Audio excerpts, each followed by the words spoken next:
안녕하십니까? 홍희정입니다. 남북예창 시작합니다. 안녕하십니까? 김명주입니다. 오늘 주요 소식부터 보시겠습니다.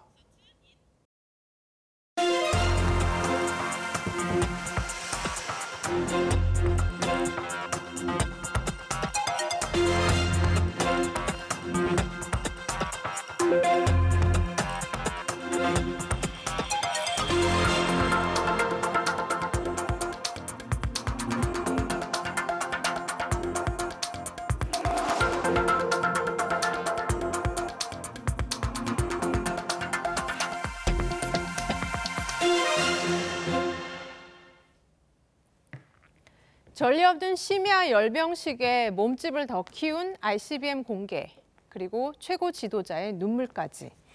김정은 위원장이 특색 있게 준비하라던 당 창건 75주년 기념식은 그야말로 여러 가지 면에서 이례적이었습니다. 연설에서 북한 주민들이 풍족한 생활을 누리는 게 가장 큰 목표라고 강조했던 김정은 위원장. 축제를 마무리하자마자 곧바로 수해 복구 현장으로 달려갔는데요. 내년 1월에 열릴 8차 당대회에서 대내외에 내보일 치적 만들기에 집중하는 모습입니다. 이슈엔 한반도 정은지 리포터입니다. 이게 밤입니다. 깜깜한 밤, 하늘에서 평양 도심을 촬영한 영상으로 북한 노동당 창건 75주년 기념 행사가 시작됩니다. 광장에 거품 같은 만세의 환호성 울려 퍼지고 경의의 축포가 터져올라 10월의 밤하늘가를 아름답게 물들입니다. 전례 없이 야간에 개최된 열병식. 김일성 광장은 새로 설치한 조명으로 대낮처럼 환해졌습니다. 이윽고 시계탑이 자정을 가리키자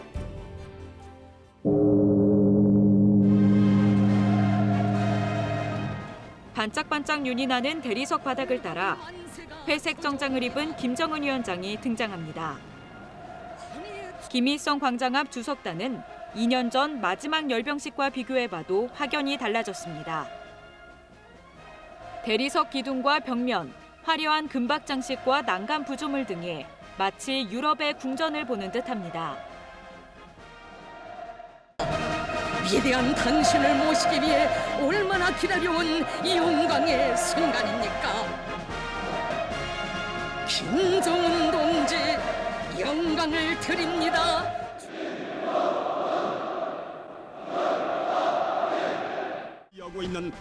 당 창건 75주년 열병식은 한편의 오페라를 연상케 했습니다. 각종 조명 효과를 통해 보다 위력적이고 입체적으로 보이게 했고 관현악단을 동원해 소리까지 신경 썼습니다. 김여정 제2부부장과 같은 소위 코디네이터, 그리고 현성월과 같은 당 선전선동부 제2부부장이죠. 이런 두 사람들이 상당히 그런 코디네이터 역할, 이미지 메이킹 역할을 상당히 하고 있다. 근데 이번에 이제 그런 부분들이 뭐 절정에 이르렀다라고 볼 수 있을 정도로 열병식에서 아주 잘 표현이 됐다고 봅니다. 열병식이 끝난 뒤 김일성 광장에선 전국 각지 주민이 행진하는 군중 퍼레이드와 횃불 행진이 진행됐습니다. 강을 따라 곧바로 힘차게 앞으로! 우렁찬 함성과 함께 횃불을 들고 광장으로 쏟아져 나온 청년들. 김일성 주석과 김정일 국방위원장, 김정은 위원장의 이름이 차례로 등장하고 대형을 바꾸고 열을 맞춰가며 각종 그림과 문구를 형상화합니다.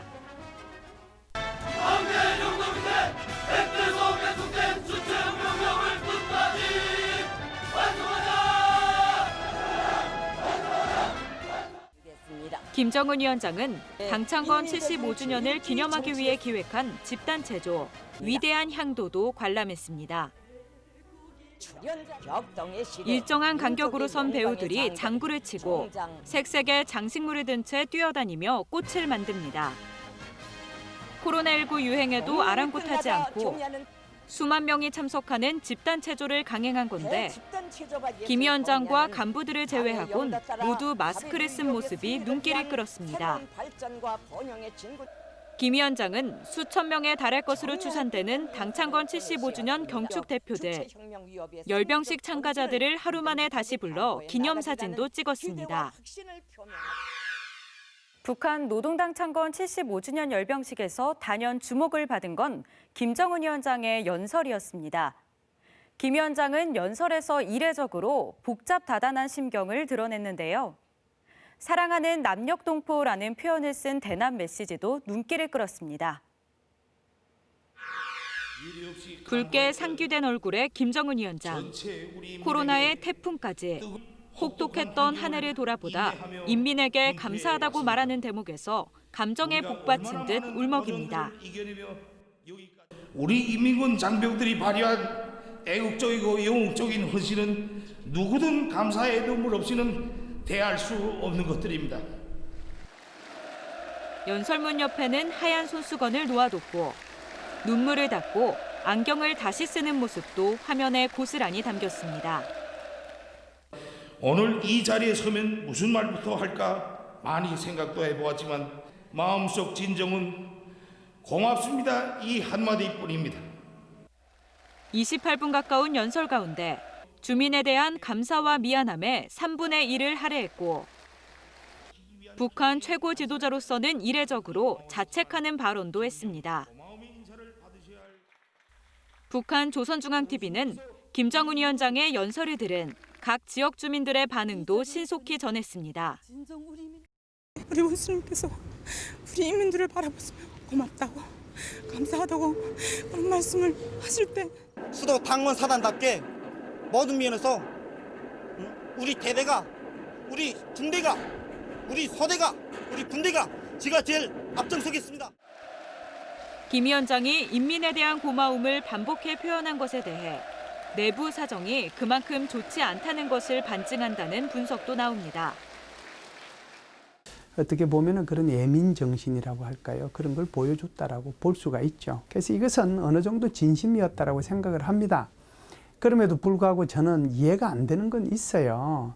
당 창건 행사를 하기 위해서 밤 12시에 북한 주민들을 동원을 해서 새벽 3시 반까지 그러면 주민들이 그 앞에 준비하고 또 행사하고 집에 가려고 하면 밤을 꼬바닥 세워야 되는 거예요. 이것이 정말 예민일까라고 하는 그런 생각이 하나 있고요. 주민들을 위로해주고 격려해주고 결속시켜주는데 상당히 공을 들인 흔적. 이게 바로 이제 어떻든 김정은 위원장 머릿속에는 상당히 통치의 부담과 스트레스로 있는 것이 아니냐라는 이제 추론이 가능한 것이죠.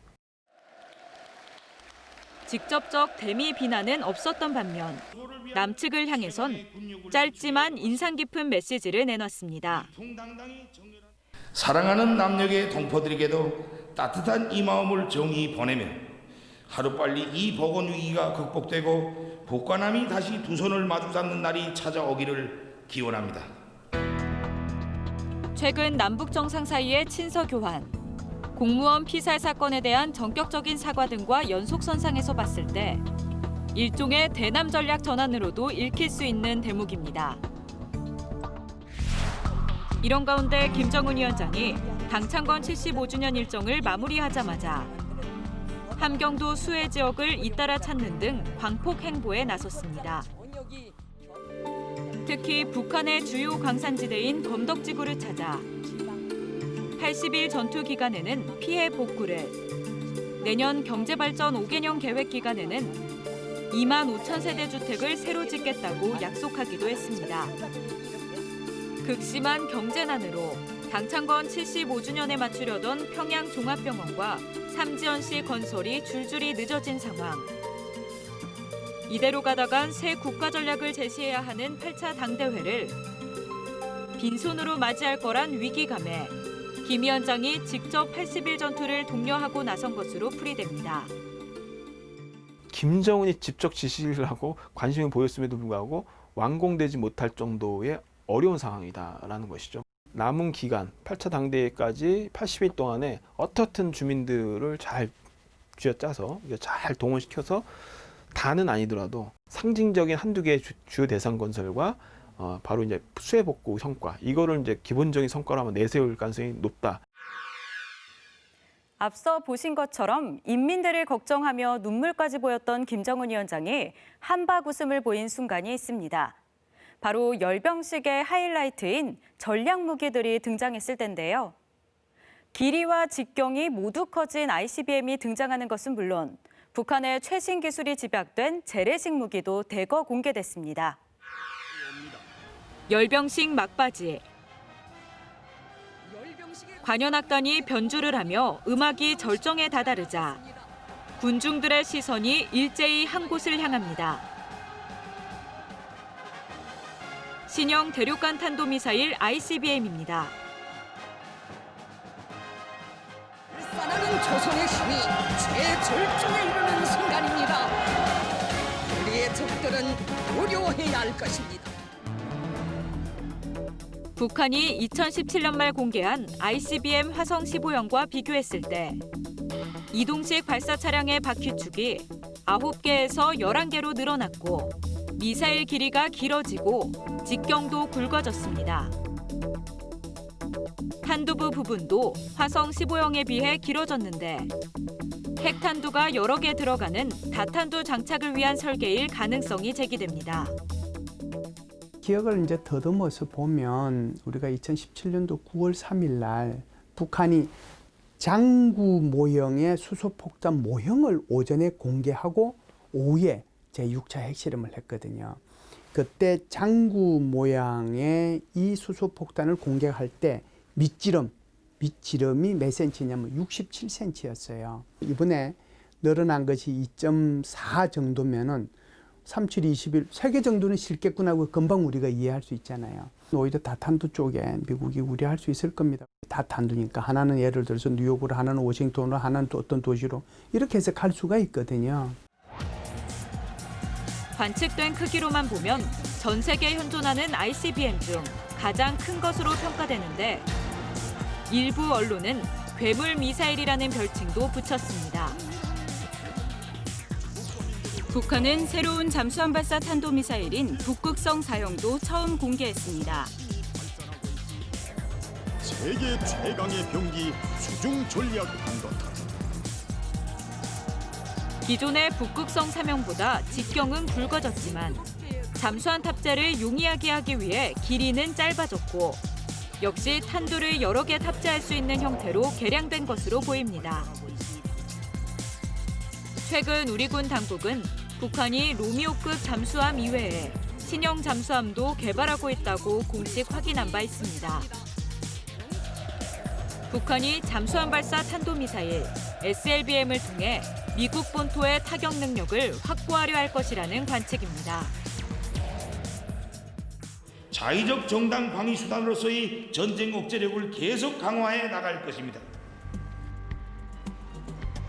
하지만 이와 같은 새로운 전략 무기들은 시험 발사 등이 없었던 만큼 완성도와 실전 배치 가능성은 아직 미지수란 평가입니다.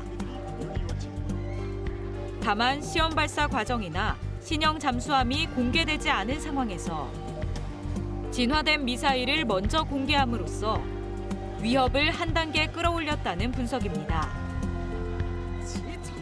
이 다탄두 기술이라는 것이 워낙 첨단 기술이기 때문에 과연 그것까지 어느 정도 기술 개발을 마쳤느냐, 이거는 상당히 보면 의문의 여지가 좀 있습니다.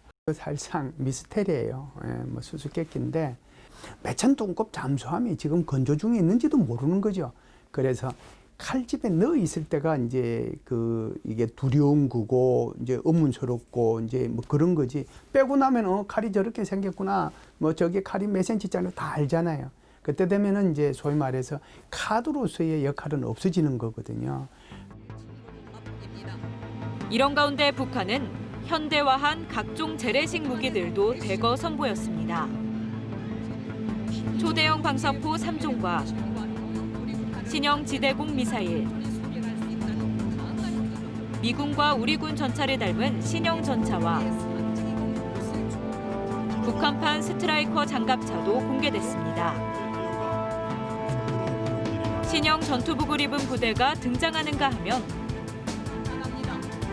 방독면을 착용한 생화학 부대, 우리 군이 일부 시범 도입한 첨단 개인 전투 장비들도 눈길을 끌었습니다. 그래서 유심히 보신 분들은 북한군이 이번에 그 열병식 할 때 여기 아이패드 같은 거 아마 차고 있는 거 보셨을 거예요. 개개인들끼리 서로 정보를 주고받을 수 있다는 거거든요. 그러니까 각계 한 명 한 명의 전투 효율이 굉장히 높아지는 거죠. 북한이 당창건 75주년을 마무리하고 연말까지 이어지는 80일 전투에 본격 돌입했습니다. 당분간 내년 정초로 예고한 8차 당대회 준비에 총력을 기울일 것으로 예상되는 가운데 이제 시선은 다음 달 열리는 미 대선에 집중될 전망입니다.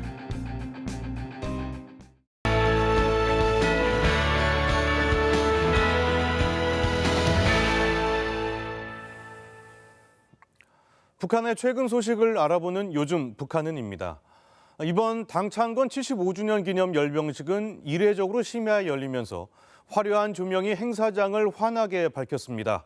에어쇼와 드론까지 등장하면서 평양 시민들 반응도 뜨거웠다고 북한 매체들이 전했는데요.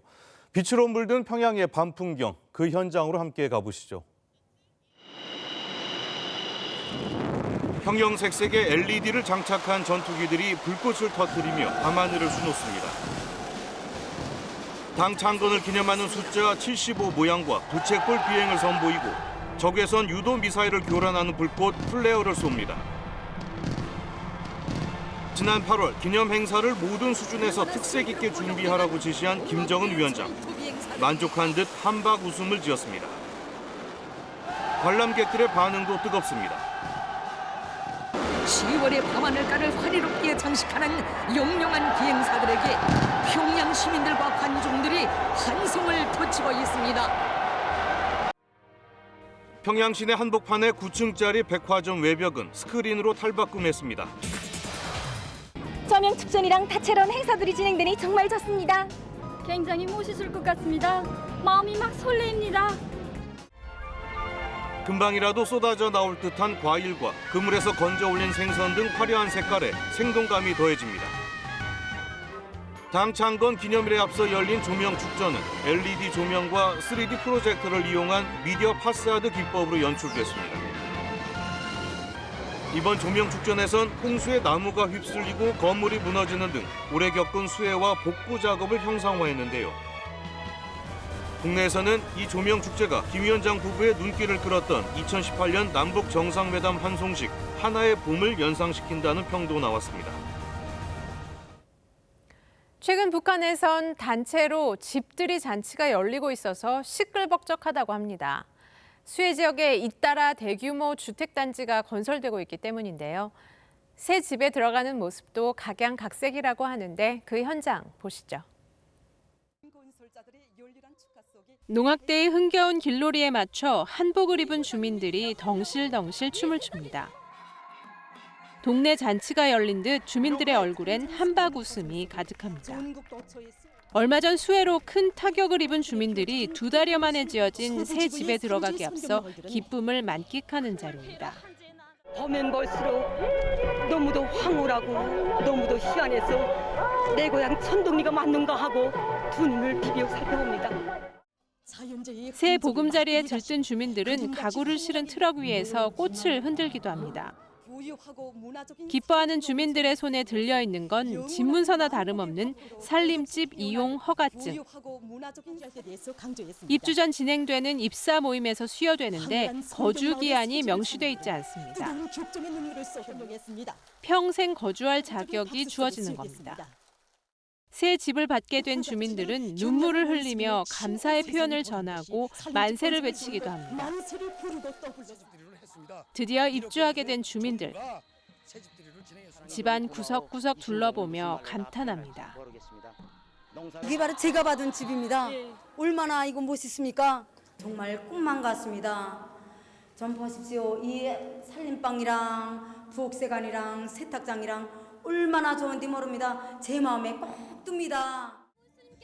집은 무상이지만 사용할 가구나 가전은 입주민이 직접 구입해야 합니다. 북한에서 집들이 선물로는 불이 번지는 것처럼 재산이 늘길 바란다는 의미로 성냥이나 라이터를 선물하고 도시에서는 현금을 선호한다고 하는데요.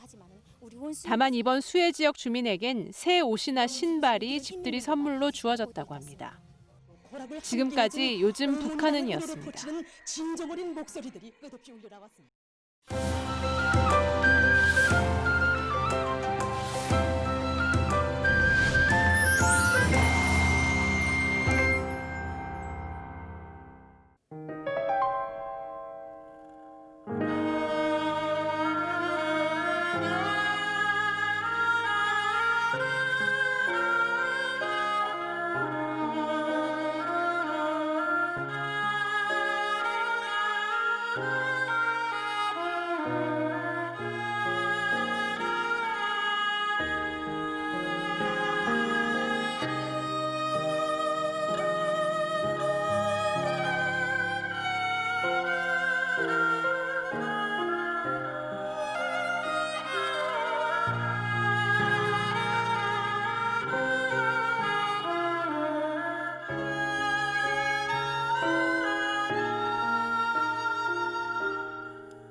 네, 방금 정말 훌륭한 공연 잘 봤습니다. 남북예창이 개편을 맞아 마련한 남북 공동 문화유산 프로젝트 같이 함께. 이번 주는 좀 특별한 공연으로 시작해봤죠? 네, 그렇습니다. 그 첫 소절만 들어도 우리 민족의 가슴을 울리는 아리랑 두 연주자께서 연주해 주셨는데요. 오늘은 이 아리랑에 대해서 이야기를 나눠볼까 합니다. 네, 자세한 이야기를 위해서 연수문화재단 박영정 대표이사, 정다연 해금 연주자, 그리고 박성진 소해금 연주자 모셨습니다. 안녕하세요. 안녕하세요. 네, 먼저 박영정 대표님, 저희와 함께 아리랑 같이 감상하셨는데요. 소감이 어떠셨나요? 네, 정말 가슴이 뭉클한 무대였습니다. 보시다시피 아리랑이라고 하는 선율, 곡은 같은 곡인데 남북의 서로 다른 악기, 그 악기를 가지고 하나의 무대를 만들었다는 점에서 매우 감동적이었던 무대 같습니다. 방금 연주해 주신 곡들이 전부 다 저에게는 매우 낯익은 곡들인데요. 이 곡들, 이 아리랑이 북한에서도 공통으로 전해지고 있는 건가요? 네, 현재 전승되는 아리랑 중에서 구아리랑, 본주아리랑, 그리고 마지막으로 영천아리랑을 들려드렸습니다. 영천이면 경북이잖아요. 경북 영천인데 네. 이게 북한에서도 영천 아리랑이 유명한 건가요? 현재 북한에서는 그 영천 아리랑이 뭐 민요뿐만 아니라 대중가요일 만큼 사람들의 많이 또 호응을 받고 있고요. 또 사람들이 널리 부르는 그런 노래라고 볼 수가 있습니다. 네. 네, 박영정 대표님, 경북 영천 지역의 아리랑이 북한에서 유명하다는 얘기가 저희한테는 좀 생소하게 들리는데요. 좀 특별한 이유가 있을까요? 일제 강점기 때 우리 민족이 이제 그 만주나 연해주 지방으로 많이 이주를 많이 했었는데요. 그 고향을 떠나 있으면서 삶의 애환 같은 거를 그리는 그런 노래로서 영천 아리랑이 많이 불렸던 것 같습니다. 북한은 같은 사회주의권 내에서 이제 중국하고 북한의 왕래가 많이 있으면서 80년대부터서는 가요나 이런 것처럼 음원도 만들고 널리 보급이 되었던 것 같습니다. 그러다가 이제 2000년에 남북 정상회담을 계기로 오히려 북한에 영천 아리랑이 있다는 것이 알려지면서 2000년대 이후에 최근엔 다시 영천지방, 본고장인 영천지방에서 널리 지금 보급이 되고 있습니다. 이처럼 아리랑이라고 하면 두말할 것 없이 남북 모두의 최고의 민족 민요라고 할 수 있는데요. 아리랑의 역사와 전승 가치를 화면으로 정리해봤습니다. 아리랑 아리랑 아라리요.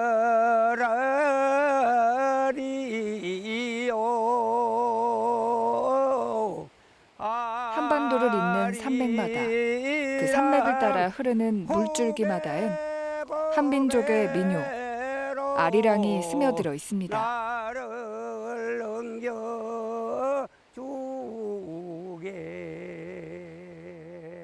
아리랑 때론 우리네 고단한 인생을 위로해주고 아라리요 아리아리랑 서리서리랑 아라리가 났네. 슬픔도 원망도 노랫가락에 실어 훌훌 털어버릴 수 있게 해준 아리랑. 그 기원은 정확히 밝혀지지 않았지만 아리랑은 우리 민족의 삶과 애환을 함께해 왔습니다.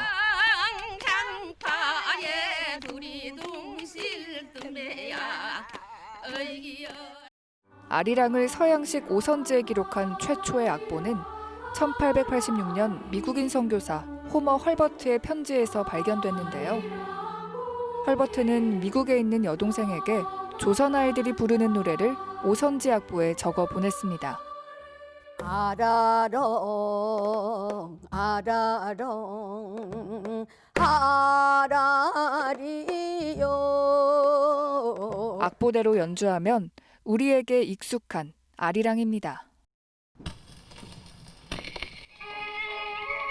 전문적이고 체계적인 전승 과정 없이 그저 입에서 입으로 전해내려온 아리랑. 아무나 짓고 아무나 부를 수 있는 노래. 수천 곡에 달하는 아리랑이 만들어질 수 있었던 힘입니다. 쉬운 리듬에다가 창작과 향유가 동시에 일어나는 구조를 가지고 있는 것이 아리랑의 특징입니다. 그러다 보니까 현장에서 자주 쉽게 부르고 또 변이도 많이 되고 변곡도 많이 되고 그런 확장성, 개방성 이런 것이 아리랑을 오늘날까지 불리게 하는 요소라고 볼 수 있습니다. 아리랑은 시대에 따라 그 모습과 역할도 변해왔는데요. 일제강점기에 탄압받던 우리 민족에겐 항일의 노래였고 2000년대엔 기쁨과 환희를 표출하는 응원가가 되었습니다.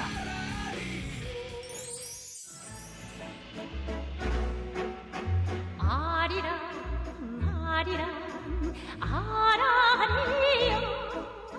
북한에서도 아리랑은 민족을 대표하는 민요로 소개되고 있는데요. 우리와 마찬가지로 전 세대에 걸쳐 사랑받고 있습니다.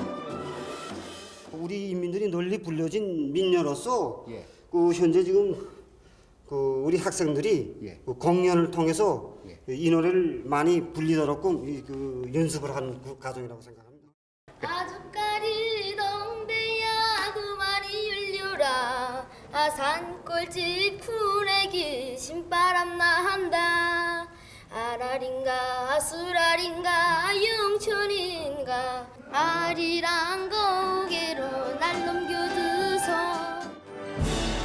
2003년 평양 모란봉 공원에서 열렸던 KBS 평양 노래자랑.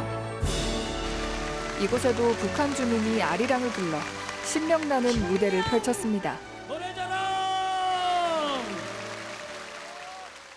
아라린가 수라린가 영천인가 아리랑 고개로 날 넘겨줘서. 남과 북은 물론이고 우리 민족이 있는 곳이라면 어디에서든 불려지고 있는 아리랑.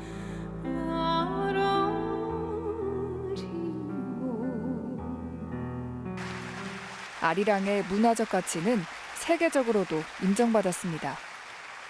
11.27 is hereby adopted with amendment. 아리랑이 인류의 무형유산으로 인정받았습니다. 2012년 남한의 아리랑에 이어 2014년 북한의 아리랑까지 유네스코 인류무형유산으로 등재된 건데요. 유네스코는 아리랑이 어느 특정 전문가에 머물지 않고 전 국민이 즐기는 민요라는 점을 높게 평가했습니다. 기본적으로 오랜 생명력을 가지고 여러 곳에서 이야기되고 있는 소라나 소설들은 개방성을 좀 가지고 있거든요. 그래서 그 끊임없이 시대에 맞춰서 새롭게 창조됨으로써 원형이 오히려 잘 유지되는 특성을 좀 가지고 있고요. 그게 이제 아리랑이라고 하는 음악이 갖고 있는 가장 기본적인 특징이라고 할 수가 있고, 그것이 현장성과 생명력을 보여주는 핵심이라고 할 수가 있습니다. 아리랑이 더 각별했던 순간도 있었습니다. 남북한이 사상 첫 단일팀을 꾸렸던 1991년 세계 탁구 선수권 대회. 남과 북이 손을 잡고 입장했던 2000년 시드니 올림픽. 남북이 하나가 됐습니다. 아리랑의 반주 속에 모든 관중들 일어나서 기립박수를 보내고 있습니다. 한민족을 하나로 묶고 소통하게 하는 힘을 가진 노래가 바로 아리랑이기 때문입니다. 꽁꽁 얼어붙었던 남북관계, 봄바람을 불어넣었던 2018 평창 동계올림픽. 그곳에서 아리랑은 다시 한번 사람들의 마음을 울렸습니다. 그리고 2018 자카르타 아시안게임에선 카누 용선에 출전한 남북 단일팀의 승전보와 함께 아리랑이 울려 퍼졌습니다.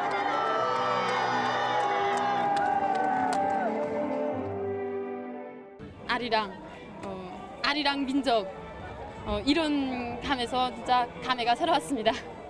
부르는 순간 들을 때는 눈물이 안 났는데 부르는 순간 되게 눈물이 나더라고요. 그래서 굉장히 뭉클했습니다.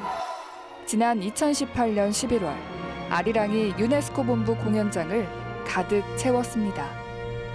한국의 연주자와 프랑스 지휘자, 오스트리아 오케스트라까지 전쟁을 겪은 3개국의 음악가들이 개최한 평화 콘서트에 아리랑이 개막곡으로 선정된 겁니다.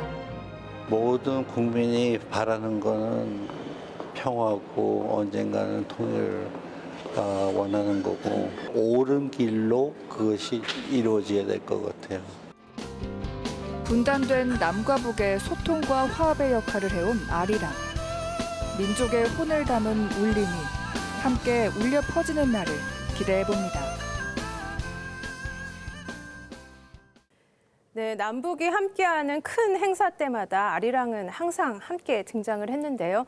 정말 우리 민족의 민요, 아리랑이 가지는 힘, 그리고 그 가치가 참 큰 것 같습니다.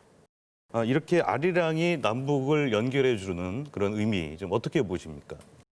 아리랑이 주는 음악적 연결고리, 이 말은 저에게 사명과도 같은 무게로 느껴지는데요. 저는 연주자로서 그 가교를 잇는 역할을 하고 싶다는 생각을 하게 되었습니다. 2002년 월드컵 응원가로 아리랑의 힘을 느꼈던 것처럼 각 분야 더 나아가서 전국 각지에서 희망의 아리랑이 울리기를 바라겠습니다. 박성진 연주자님은 음악인이면서 또 탈북민으로 아리랑을 들으실 때마다 고향에 대한 그리움, 또 남북 분단에 대한 아쉬움 이런 게 더 커질 것 같은데요. 어떠신가요? 네, 아마 뭐 아리랑의 그 기원은 언제부터 시작된지는 모르겠지만은 일제 강점 시기에도 고향과 국가를 그리면서 불렀던 아리랑이기 때문에 뭐 앞으로도 좀 그 남북 관계가 더 좀 좋아져 가지고 지금은 눈물이 아리랑이 아니라 좀 평화의 아리랑, 또 행복이 아리랑으로 좀 불리었으면 하는 바람입니다. 남북 공동의 문화유산을 함께 계승 발전시키기 위해서 어떤 노력을 해야 될까요? 유네스코 공동등재 같은 걸 활용해서 그걸 계기로 남북한이 서로 협력을 하는 것도 우선 생각해 볼 수 있을 것 같고요. 생각보다 남북한 사이의 그 문화적 이질성은 심한 편입니다. 오늘 마침 그 굉장히 어려운 일을 두 연주자가 잘 해주셨는데 각기의 악기의 성질을 인정하면서 함께하는 방식, 그게 마치 남북한이 앞으로 통일을 꿈꾼다 하더라도 서로 다른 점들을 살려가면서 손잡을 수 있는 그런 길을 찾아가는 게 굉장히 좋지 않을까 싶고요. 우리 문화나 음악 교류가 바로 그런 어떻게 앞서서 역할을 해줄 수 있지 않을까 기대를 해봅니다. 네, 오늘 말씀 잘 들었습니다. 오늘은 한반도는 물론 우리 민족이 있는 곳이라면 어디에서든 불려지고 또 우리의 마음을 울리는 아리랑에 대해 깊이 있는 이야기를 나눠봤습니다. 네, 남과 북이 뜨겁게 아리랑을 함께 부를 날을 기대합니다. 마지막으로 두 연주자분들의 홀로 아리랑 연주 들으면서 남북의 창 마치겠습니다. 시청해 주셔서 고맙습니다.